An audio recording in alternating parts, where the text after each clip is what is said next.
Orysya, welcome. Thank you. Let's take us a bit to this our program. So I chose for a theme, philosophers to end a war. What's basically, of course, a bit like a strange thing, because when you are in war, you most of the time think, well, there's some diplomacy going on, maybe, or it's weapons that stop a war, but it's seldom that our philosophers that stop a war, so to say. A bit like a short introduction. We're going to do this theme, but first of all, I want to introduce you a bit and ask you something to do that yourself a bit later. So my name is Ruud Meij, and my guest is Orysya Bila. I know Orysya for a long time, I think 10 years or even more. Orysya is philosopher at the Ukraine Catholic University in Lviv. And we were we worked also very intensely together in working on integrity of and anti-corruption of government in Lviv and in Chernihiv, also in Ukraine. So we took the two of us took quite a road in these last 2 years, and I think both of what we did in the last 2 years very much connected also with history of Ukraine. So how is Lviv? How are you today? Maybe you can introduce yourself a bit, who you are and how your life is connected to Ukraine, Lviv, and so on. Then we make a second step. Maybe you give us your impression a bit from the ground of, let's say, after 2 weeks of war. So we're already 2 weeks of this. Then we try to change a bit, and that's to discuss a bit this theme, philosophers and the war today. So it's a bit like I like to do. And then end with, what's in the near future? What should we do? What can we expect? We don't have this glass ball, but we can try to reflect on it. What do you need? It's a bit like you explained to me this week. Well, we looked at the next day, not at the next week or not at the next month, but at the next day. Well, and then people who are here and the audience have maybe the opportunity also to ask you some questions if they like. That's basically this hour. So. First thing, who is Orysya Bila? Orysya Bila is Ukrainian. I'm proud to be Ukrainian. I was born in Lviv, and I lived most of my life in Lviv. Although I was educated abroad for some time, I spent a few years in the United States, and I also was in different countries of the world. I was traveling a lot when I was younger. I still continue traveling now as the professional, keeping connections with my fellow friends like you and like international schools, universities all over the world. And I work for Ukrainian Catholic University. I'm head of philosophy department there. My first education is in theology, and my doctoral studies were done in philosophy. And so now I could never imagine myself in the middle of the war, especially in Ukraine. We always knew there is something like Russia behind our back, that it's dangerous. It's a monster that needs our blood, so to say, figuratively. But in 2022, real war, I think, was a real atrocity even to imagine. And now it happens, and what we see in the last few days, the scenario that Russia chose is to repeat Syria.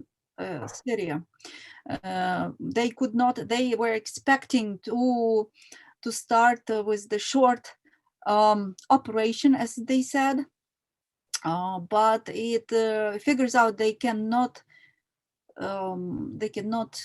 get over the Ukrainian, not just Ukrainian army, but the Ukrainian people, actually.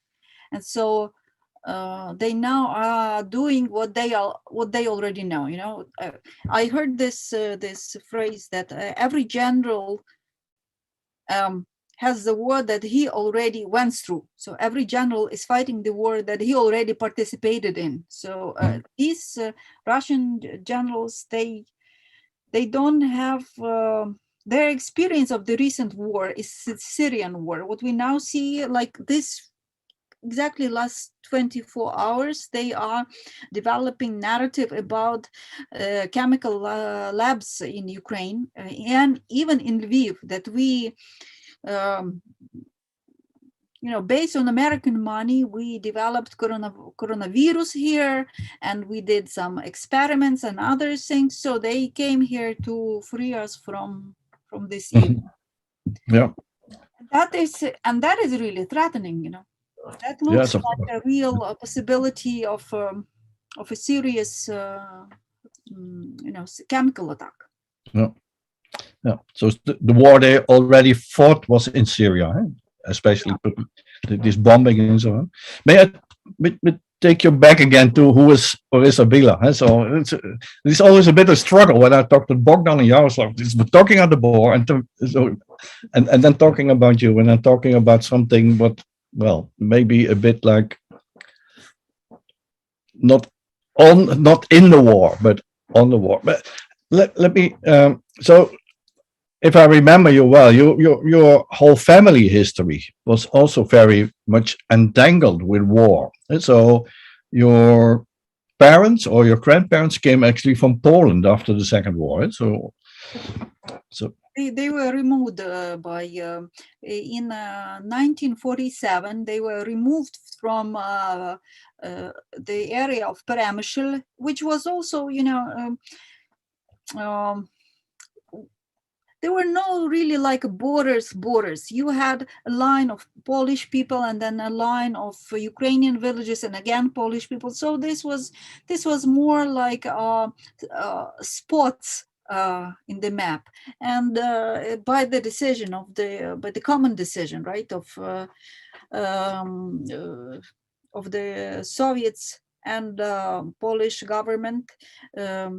Polish people were exchanged. They were sent away to the territory of Poland, and the Ukrainians were all forced in here. So this was, I think, quite painful. Yes, this is a moment where they were real refugees, coming here only with 2 bags, literally. And they came to the house. That they entered the house, they said there was still a hot soup on the table. Yeah. So, and it feels like this right now, really. Yeah. So that's why I'm asking you. So I think it's also very important, not only also for people in the Netherlands who don't know Ukraine very well, so to say. So in what kind of nation, of what kind of country you live, but it's basically a war scene, a battlefield for the whole 20th century, if you want to so say. Not actually active a war, but very much the battlefield of a war. And so when you come to Lviv, then it was first of all it was the Soviets came in, then Hitler came in, then Hitler was cut out, the Soviets came in, Stalin came back. So, and that is also this exchange of people, of refugees from Poland to Lviv and Lviv to Poland again. So this is again another chapter in this tragedy, I would say. So what we are looking at today. Yes, we were, in the last 30 years, I think this was the moment when we already were like lining up our history. We kind of saw ourselves as just developing. Like we really, this is funny to explain, but we were really envying people who just could use, who could develop their economics and enjoy their life and just be, out of this powerful stress. Okay, everybody has stress in their lives, but not like really turbulent times. And we, in our history, it seems like we are going through turbulent times every 15 years or something. Yeah, something like that. Yeah. So, but these are the most terrible in the last 30 years or last 60 years, I would say. If you look at it. After the Second World War, this is probably the worst thing that happened to us. Yeah, and it's you don't have any words for that in a certain sense. When you see that also on Dutch television, when you see Mariupol or when you see Kiev, of course, Kharkiv. Then for us, this is also a shock, so to say. For you, it's a shock to watch it and to be in it. For us, it is a shock to see it and that it actually happened, so to say. That's what you said. So it was like a narrative of what's unfolding the last couple of months, but nobody really, I myself didn't think that that Putin would do this, what he actually does today. So maybe we got some rumbling in the east or whatever, but that he really would try to invade and occupy Ukraine. That's basically beyond my imagination to say. One thing that you mentioned at the beginning, you were talking about the war. And when we talk about what is happening, it's really important to use the correct names. We are in the war. It's not a conflict. It's not a salvation of Ukrainian people when they say we liberate Ukrainian people from neo-Nazi government. Okay, but sorry, we don't have. I mean, Nazi in Ukraine. I really, even among the most right-wing friends, I don't know people who would fit that description. Yeah, I agree with that. So actually, in the Netherlands, we have more right-wing, extreme right-wing photos than the Ukraine. I can imagine. Yes, that's quite possible. Yeah, it reminds me of Hannah Arendt, who is in this totalitarianism book. She said, well, basically what a totalitarian regime does, and the totalitarian propaganda does, and she talks about Hitler and Stalin, of course, is that basically the propaganda doesn't have any reality of any isn't about any reality. It's just a narrative, so to say. You can't falsify it. That's basically it's like a total breakdown of common sense. Yeah, you were talking about the philosophers, and Warren. Philosophy is about really. First thing about philosophy, it's search for truth, right? So philosopher is somebody who's in a way to truth, and in this search for truth, it's really important to be clear in describing what is really happening, to call things the names that they really are.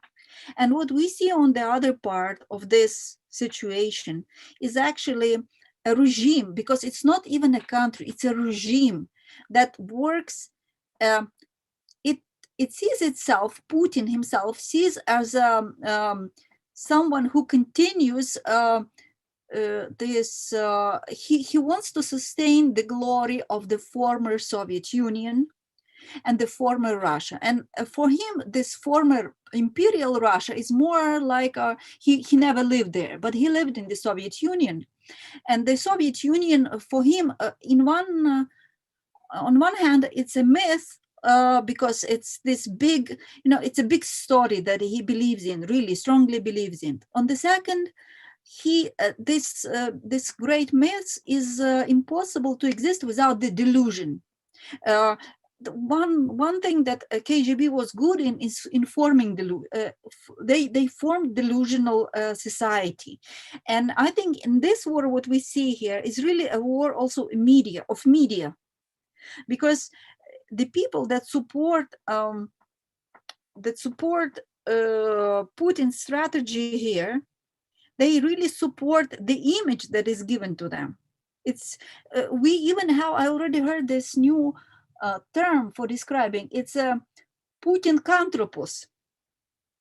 These are people who live the reality proposed to them by the media, by the Russian media right now.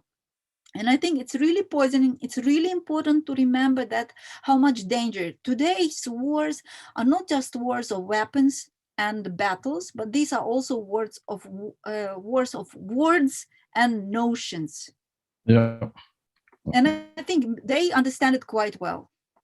Yeah, I agree. So it was actually a quite an tragic scene, if I see it, this evening on Dutch television, when there are, of course, Russian people living in the Netherlands, and they are watching Dutch television, but they have their relatives in Moscow or whatever.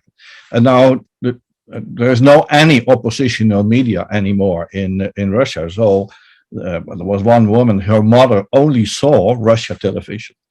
And it was really a communicative breakdown. So her daughter couldn't communicate her anymore with her mother because her mother simply couldn't believe her daughter. She was having the narrative like you just explained. We are basically fighting the Nazis in Ukraine, and it is the NATO who is aggressive and who attacks us and so on. It's totally delusional, so as you say. But it also is not, let's say, there is no critical voice to, let's say, to interfere with this narrative, what is unfolding in Russia. Yeah, there is of course some, but it's really powerless, so to say, to counter. That really impresses us here in Ukraine in a bad way. What Russian Putin believed that he will enter Ukraine very easily and people will just submit like he's used to, okay, in his own country. But what happens? People do not submit, and they have opinion of their own. That really is surprising. And for us, on the other side, from the side of Ukraine, we just cannot believe that somebody like 140 million nation is actually is terrorized by a group of I don't know, oligarchs. That's actually it's not.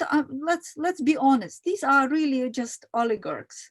That it's more like a mafia type of a government, not really a political government, and they don't have ideology in reality. This is not like these, like they believe that they restoring some social order or something. They are restoring a great Russia.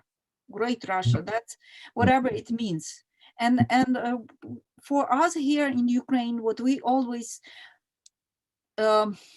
it comes as a shock that these people, that we understand their language, okay, we don't speak the same language, you understand their language, but how different is the mentality, how far we call it a country of slaves, because for us, with all my greatest respect to my friends who I know several really nice people from Russia who are deep thinkers, this is just how impotent this nation is in building up a society of resistance, of building up a society of of free people. That really is, for me, is a big question. How how is that even possible? What kind of culture is that? And I think one of what we see here, that Putin does not understand that he came here with the idea that we have no agency, we have no we have no identity of our own, we cannot really exist on our own, we are just a part of their big narrative. And Ukraine in these last 30 years, but I think there were really a strong story before, our children don't understand this. How is that possible? Why should we be a part of them? We are an independent country. We really, when we remember the whole story about Euromaidan, it was not really, it's about really, Europe is it's not just a space, it's a space of values. It's a place where people share certain values, and one of the values that we uh, um, really maintain here in Ukraine, that we really believe in their importance, is the value of dignity, freedom, and solidarity. And I think the last one was the most difficult, because one of the things that empires, the totalitarian system always work, how they work, they actually separate people. They create a situation where you cannot trust anybody, and Ukrainian people still have this, especially generation of people who are like me and older. They still have this poisoning in their blood, so to say. And these young people, they just like, okay, we don't understand, why would we want to return to the situation of a slavery? We want to be just an independent country. We want to flourish like everybody else. Yeah. So that's hard to understand why this is dangerous. So why this is dangerous? Why is that not acceptable for Vladimir Putin? So to say, why is this that you want simply to be, let's say, a prosperous democratic nation with dignity? So to say, this is if you think a bit about this war thing. So. Me personally, so to say, I'm a philosopher like you, and I find it quite hard today to be a philosopher. So my whole mind is basically in action mode. So it's, what can I do? That's basically what I'm thinking the whole day. What can I do? And this what we are doing now was actually, for me, the best thing I could do, still becoming a philosopher, because people are in the Netherlands, of course, doing a lot of humanitarian aid, helping refugees and so on, and they can do this without me, so to say, and even much more better. But I wanted to create a kind of space where, how difficult this could be, that we still have some room to reflect in action, so to say. So a bit like, and then it's also like. And it has something important, because this is no time for philosophy. If you think about Hegel, he said, well, the time for philosophy is after the hour of Minerva has flown, so to say, at dusk. So when the history is finished, then philosophers come and think about it. And they think, oh, okay, but that's not good enough. That's so to say. This is not the kind of philosopher I want to be in, actually. So I then think it's very important to think about this war now, but because if you think about war in European history, so to say, so it was not long ago that war was actually connected to progress. Mm-hmm. So war was connected to the progress of a nation. Becoming a nation without a war wouldn't be possible. It was very much connected to revolution. So like the French Revolution, that's what the revolutionary wars, so to say, because you need a kind of, to force a breakdown, so to say. And war was very much involved in imperialism, the liberal thinking of the 19th century, to conquer liberal markets and world competition and so on. So there was a kind of narrative that war has something to do with creating a better future. So this was actually the 19th century, until in the 20th century, the narrative about war. And I think we are seeing something quite different now. There's no way you can see that this war in Ukraine, what is going on, is in any sense related to something what we can call progress. Mm-hmm. And that makes it a totally different thing. Mm-hmm.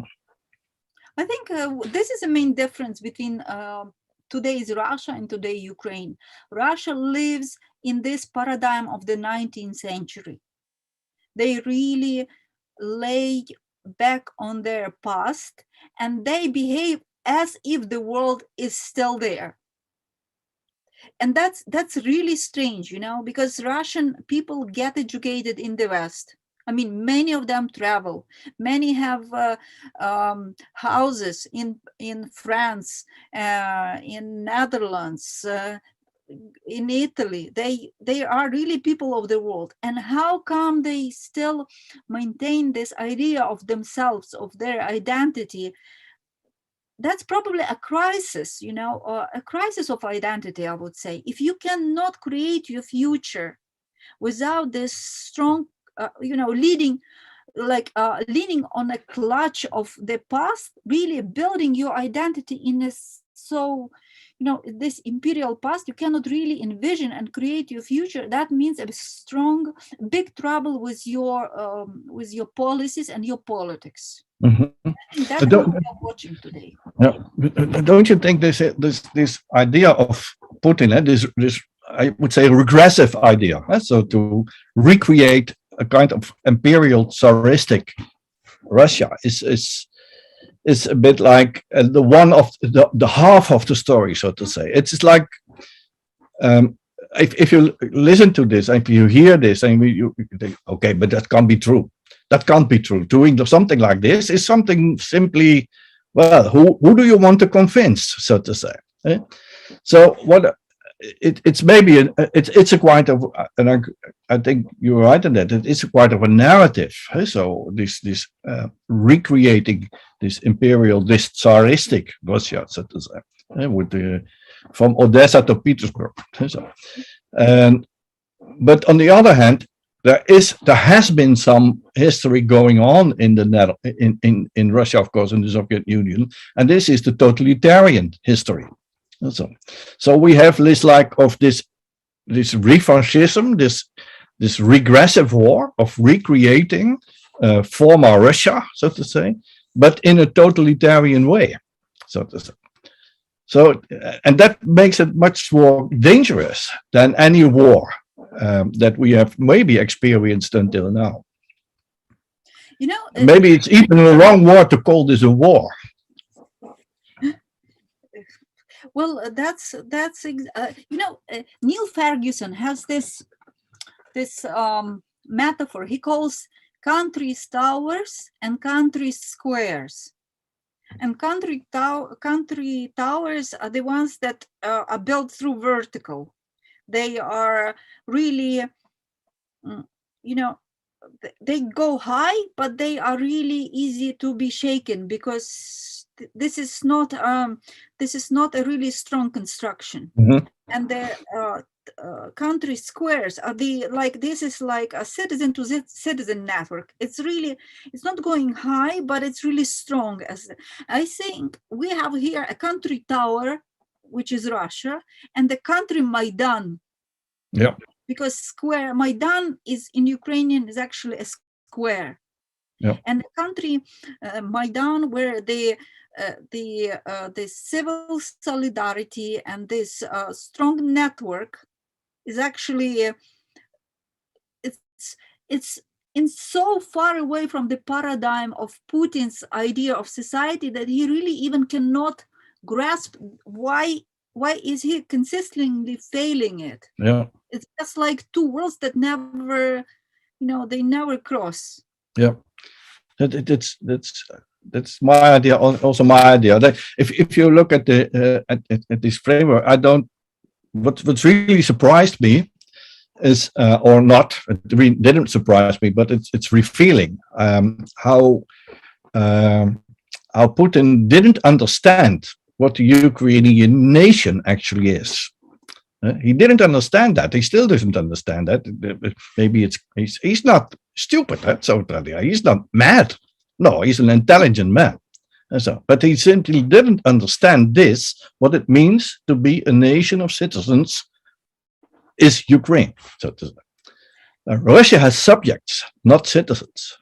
Exactly. That's exactly the difference. They don't have citizens. They have subjects. They even don't think in this type of logic.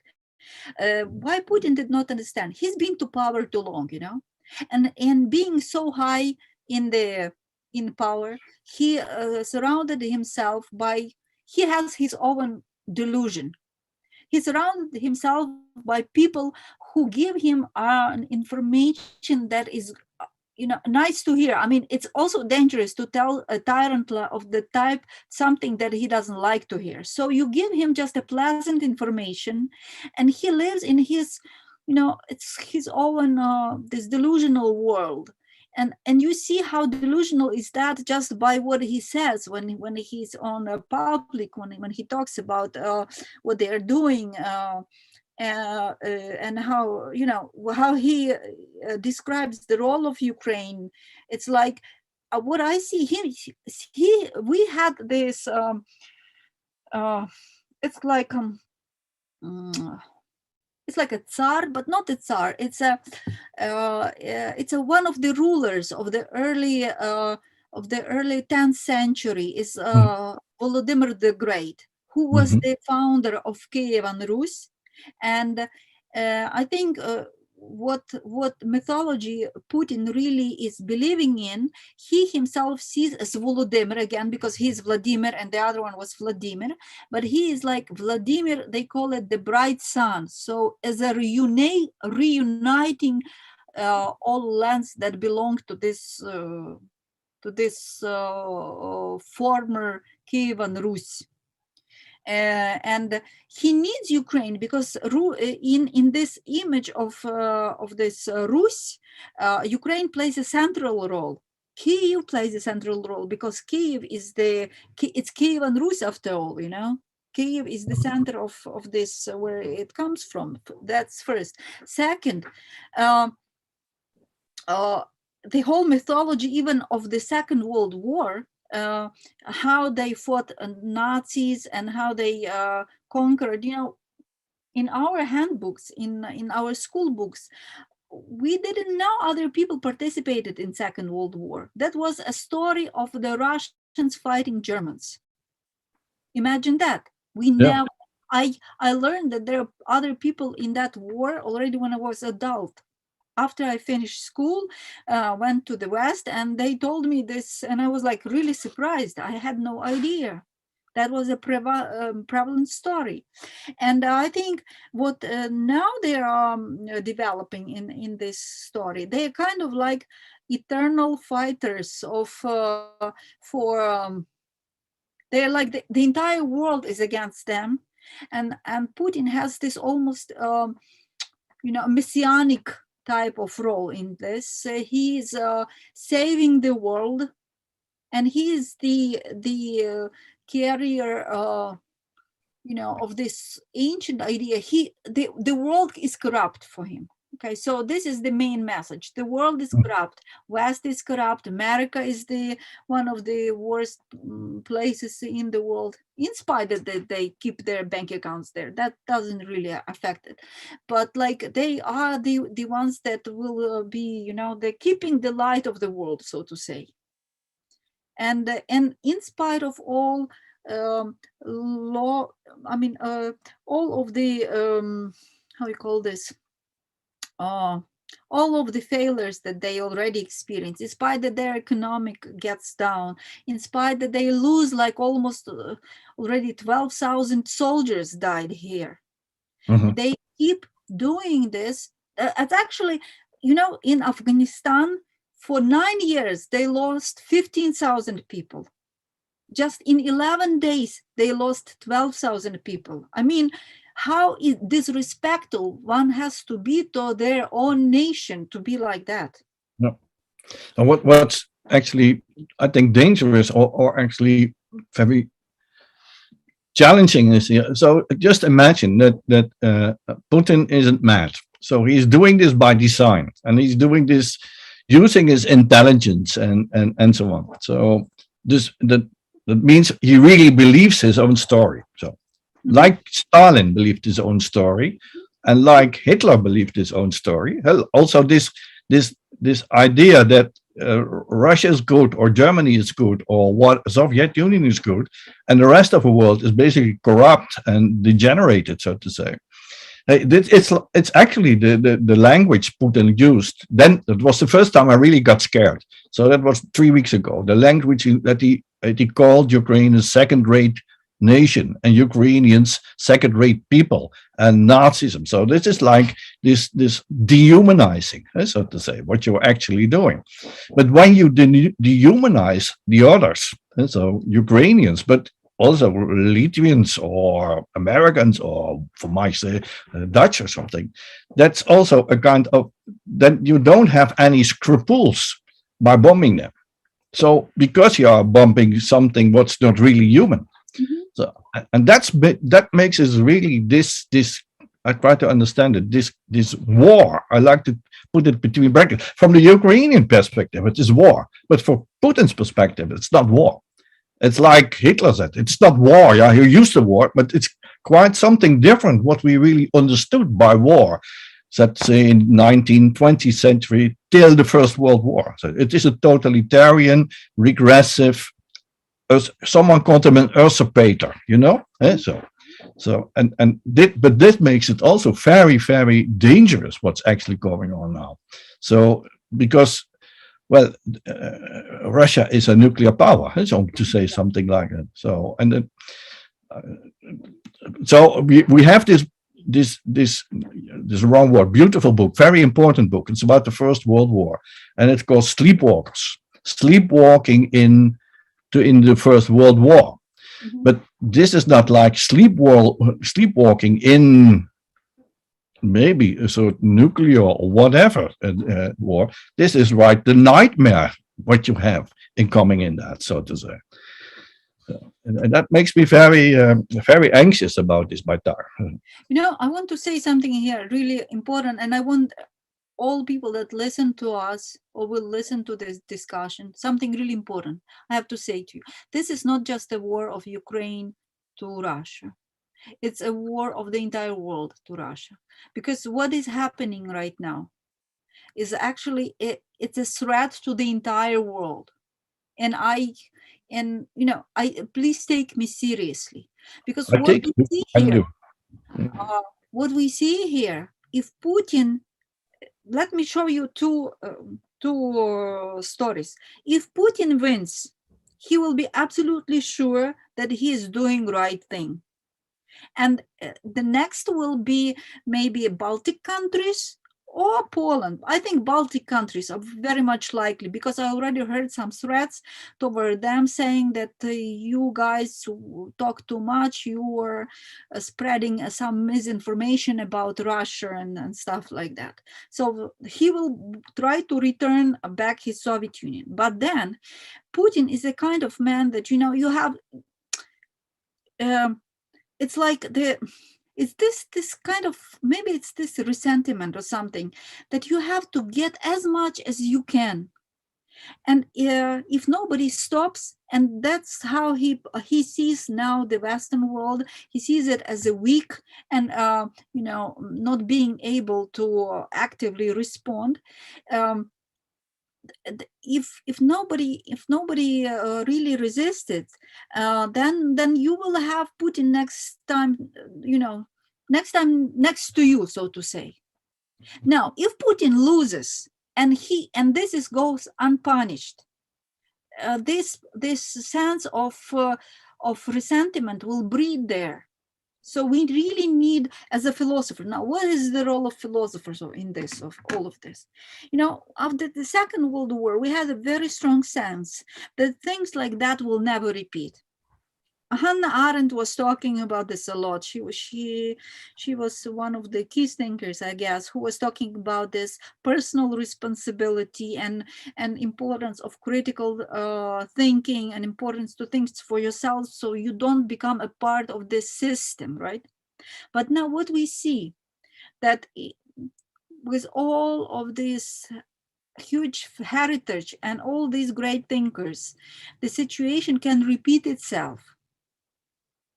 And that means that I think it's a big thing for us now, for people of Ukraine and people of Netherlands and people of Poland and Germany and Great Britain, is to unite, So I think what is really making here a single space, even though, we call it a symbolic space of Europe, right? Is that people sharing some values. And for us, a value of human life, and as an independent human being as the basis of a good society. It's not just an age, it's not a subject, it's not a thing in the society. Society is a it's a this is a connection of free people who work actively and participate willingly in this cooperation. It's not just people who submit. And that is something to be promoted and cherished and worked on in future, because after I'm sure this will have to end someday, but after that there will be a big time for us, all of us, to think what we will do for this thing not to happen again. How do we make sure that our societies don't breed Putins? How do we detach ourselves from these terrible delusions so we don't repeat it again? I don't know if we have an answer. I mean, this is big, I think, philosophy does not give clear answers. It poses questions. And I think this is the question that we have to pose to ourselves now. Yeah, I think it's very important what you just said. So, I have two things to say about it. The first thing is what Putin said last week, is that, well, we consider the sanctions as an act of war. And apart from the rhetoric, so to say, this is a kind. My government is basically taking sanctions in my name. So I'm a citizen of the Netherlands. So that means that this statement, this rhetoric or whatever of Putin is basically declaring war on me. Mm-hmm. So I am in that war. You remember probably we had a couple of years ago was this Dutch referendum, on Ukraine, and you were in the Netherlands then, and we had a conference about Europe's eastern border. So in Utrecht, and it was basically the same thing. You in Ukraine are basically then fighting a war in the east for us, and in that you need not only our support, but because support isn't the right word, I suppose, in that sense. So we are how do you say that? We are with you, so to say. That's something different. We are in the same thing with you. So. Mm-hmm. And I think it's a very important thing to see, but that really asks for my fellow countrymen a kind of very different framework. So we had a very, very important humanitarian action last Monday. That's the second thing I want to say. And it's about now 137 million euro. So this is huge also compared to other like actions. But somehow I had to pull off my television because I couldn't bear the mood it was in. It's like the mood of humanitarian aid. You are to pity and we are to help you. And for me personally, how I'm in this. That's so to say. This was a kind of the wrong mood. Said humanitarian help is important to beat Putin. So that would be not because you are, you are helpless or you're a refugee. Of course, this is important. So I don't want to disqualify them, but thinking different about this. So I talked about in one of the municipality here in Alkmaar. I say, okay, but say, where is this going? He said, no, well, there's simple. One thing, we have to beat Putin, and we have to resolve this impunity of doing this. Exactly. And that makes this is not the we really appreciate you. I want to tell you people, we really appreciate your help and your support, but please do it not just because of pity. Understand that here is the war of values. If we are not able to defeat Putin, we actually fail, the world that we know. Yeah. This will be a totally different world. Yeah. This man goes unpunished because he thinks that he is like, these are, some hippies, the peacemakers that actually have nothing but slogans. And actually, I think he doesn't yet understand the good thing about Putin. He doesn't yet understand, or he doesn't want to see that a war with economics is also a war. And what we see in the last few days, when different companies withdraw their business from Russia, he sees that, it's like, anyway, they were going to do this, but I think this is a kind of war that he loses already in amounts that he even cannot estimate how much they lose, and that will be visible a bit later, but it's also quite effective. So just be on our part, so to say. Yeah, and this is also I agree, but and I think it's very important that you make this appeal to us all, so to say.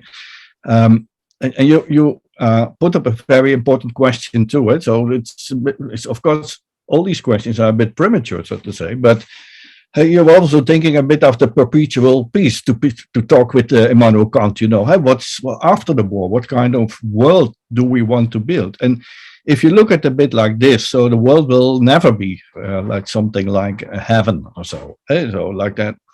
But if you see what's now happening, so Russia blocked the Security Council, but in the general meeting of the Security Council, there were 141 countries who, how to say, condemned the invasion of Ukraine. 141.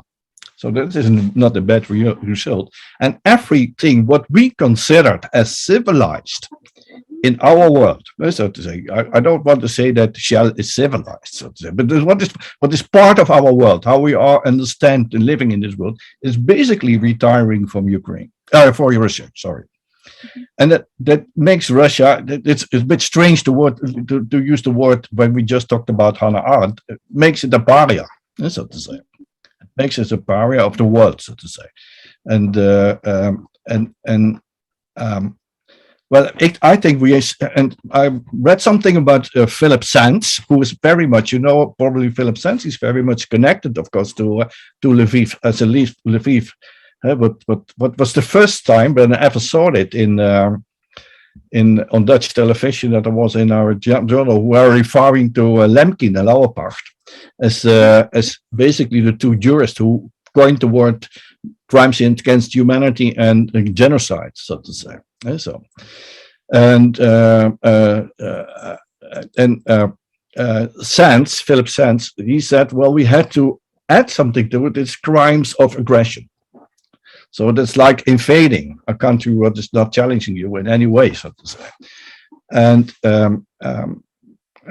some other guy was thinking about redesigning of the United Nations and so on. So what kind of world order do you want apart from this? Well, it is of course very well. It's never too early to think about it, because we need something. So what kind of world? What if we think about? But if you come back to this idea that war was, for a large part of human history, part of the idea of progress, then I think now, and it's not only Ukraine, but it's also about Iraq and so on, it has proven that this narrative doesn't count anymore. There is no just war. That's basically the answer. So there is no just war anymore. Maybe something like self-defense or something like that, but there is no just war. And that would be a step forward, I would say. So recognize that. I would add here,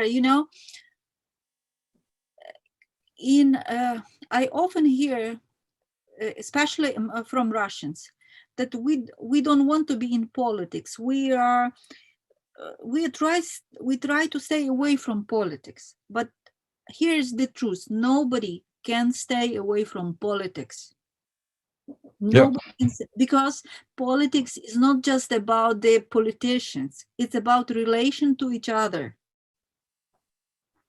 And if you say I'm out of relation to other people, it means either you live in the isolated island, or you just totally don't, I don't know what to say. You cannot say, this is a real pity that what we hear now, that some big organizations, they claim we want to stay apolitical, we don't want to get in this, to take side to something. Sure, but you have to identify, if you claim that your values support of peace and the sustainable development and the well-being of humanity and the human dignity, you have to take part in this. Where you talk about human dignity, you cannot just, human dignity is not a slogan. It has a real dimension of humans, and if you do not see that in this very real dimension, you actually fail your mission. And in the ancient Greek, the word idiot, like idiot, is somebody who does not participate in politics, who does not participate in this public life, who thinks that he is separated from this relation to each other. So I think we just really don't. We have no right to stay away from to say we are apolitical. Even if of course, I'm not a professional politician. I don't participate in diplomatic discussions, stuff like that. But to say that I'm not in the politics, it's actually, it's very typical thing for people who live in this types of the system like Russia. It's totalitarian type of thinking. I'm a small person. I do not influence anything. No. Not at all. We don't live in the world where you're just a small person. We don't. Julia, you had a very you had a very real experience of this notion of being in politics in Ukrainian history. So basically, if I think about Maidan, for instance, or the Orange Revolution, or Maidan, because I'm experienced it myself, this was really politics. So this was the idea of being involved in that, and being involved in that not in a way that you are taking care of the world you want to live in. That's what to say. So and that's very different from when, if you think about the Netherlands, we have elections next week for the municipalities, so to say, local elections, and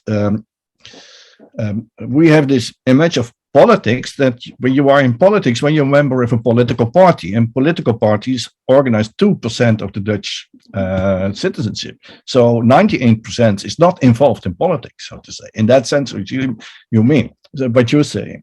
So, and I think in this last statement you made is that you there's also appeal that populism is basically the outcome of not being involved in politics. So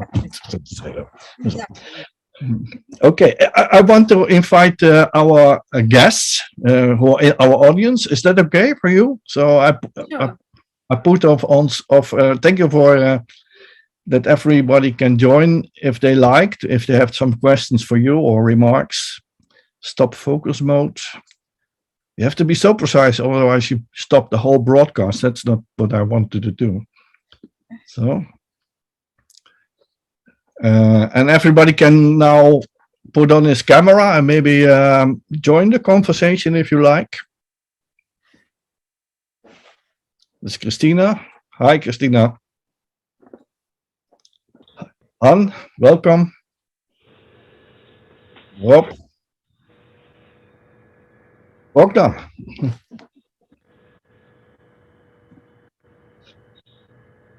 So maybe you want to ask something or add something to what we discussed, or have something question for Orysya. If you like, you don't have to. Ruud, maybe I'll ask the question that I sent to you. I joined late, I apologize.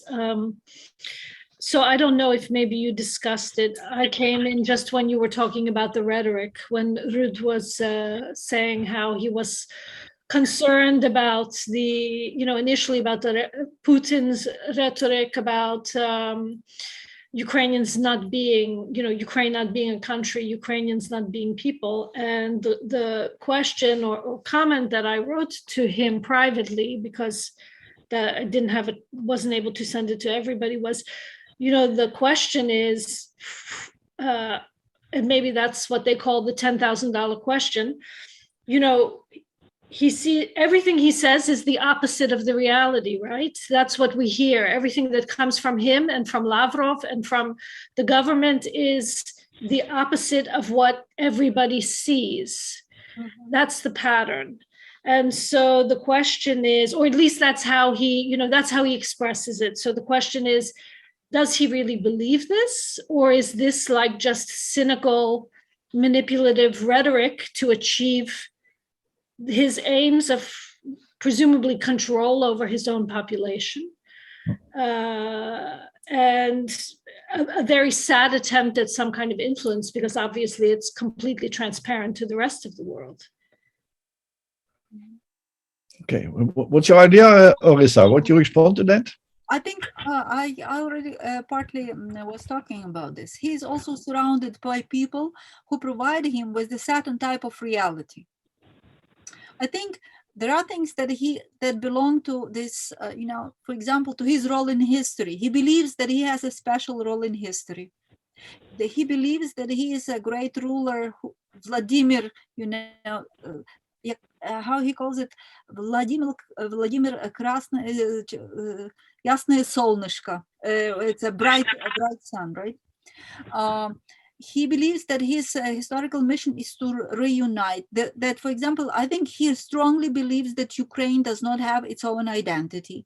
In 2021, he published an article. I don't know if he wrote it by himself, but I remember that, about where he described how he sees the relation of Ukraine and Russia, and where he really declared that there is no such thing as independent Ukraine ever. It's just creation. So now, what about what is really happening in the world? What is really happening in Ukraine, for example? Does he know how much they lose in Ukraine? It's hard to say. I don't know. I think he has, of course, there are generals who know things, but I don't know how filtered the information is that gets to his ears, because everybody is afraid to say something wrong so your head doesn't get cut off. So now about this propaganda thing, for this new that, like, for example, first time they entered Ukraine, they said they have no intention to take over the Ukrainian government. They are just liberating Ukrainians. Then they had the intention to take the government. Now they have intention to close chemical labs in Ukraine, which is really scary, because if this is the metaphorical language that we will now use the chemical weapons against, that's really, really scary. So I think he has to live in some kind of half delusional world. But what part of that is that he really doesn't believe? It's hard to say. Or completely delusional, I would say. That's how it seems.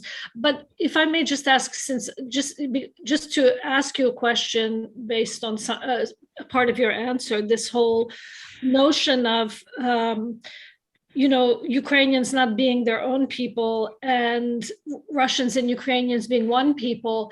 And again, maybe you talked about this before I joined, but I mean, we know, Ukrainians know that, and the world is just starting to learn how much of Ukrainian culture and history is appropriated by Russia.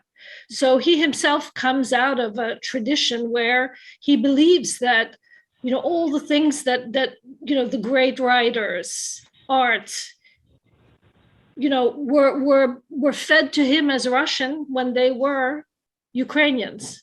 Mm-hmm. So, I mean, does that contribute? I guess my question is, does that sort of older Russian narrative that denies the Ukrainian identity and the Ukrainian culture, is that also partly to blame for this, or completely to blame for this mindset? I don't think completely to blame, but yes, it's a part of that. This heritage that they want to adopt as their heritage, and I think that's a big trouble for the culture. And I have to tell something like this. I hear people that talk about a great Russian culture that is separate from what is going on. But I'll tell you this: any culture is great because it's really, it develops into everyday life. Okay, these are values that are transferred in the real actions. And I have no doubts about greatness of that culture that transfers today itself into what it transfers, what we see. I have, I have an impression that we will have to face also, how I don't want to call this it's not a cancel culture in any way. Of course, any of great writers that they were in Russian, or poets or composers, they were great. But the whole concept of this, that Russia is a continuation of that culture, it's a big problem, because there, I don't know, but the rupture is already there. What is the value of your culture if you cannot transfer it in a real life? And what we see in the real life is something that is totally away from that culture. Or is that a culture that breeds these monsters? Is this a great culture that breeds the monsters? So we will have to think about the relation of these two. I agree with that. So if you, for instance, one of my my far favorite poets is Anna Akhmatova. She was from Odessa and she lived in Petersburg, but she was basically the witness of the Stalinistic repression. Well, that's what she did. She wrote this Requiem and so on.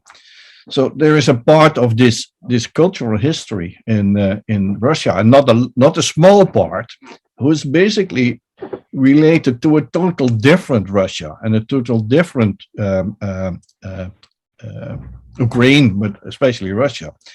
Then this narrative, it's now formulated by what Christina also refers to in Putin's mind, so to say.